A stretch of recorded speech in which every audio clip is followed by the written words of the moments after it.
I have the OnePlus 13 and I'll be showing you how to unblock someone from your hotspot. So if you had blocked a device from connecting to your hotspot, you can now unblock it by going to Settings,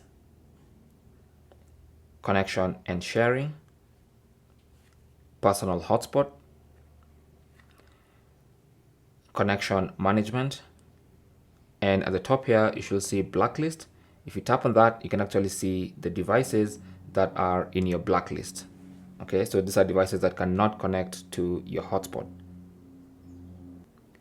So what you want to do is tap on the three dot button in the top right corner and then tap on Edit, and then now you can check all the devices you want to remove from the block list. If you have several, I only have one, and then tap on Remove, and that device is going to be removed from the blacklist and it's going to be unblocked from your hotspot. So you can see currently I have 0 devices. Thanks for watching.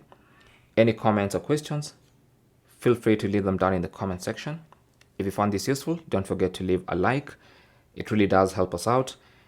Possibly also subscribe for more tips, and good luck.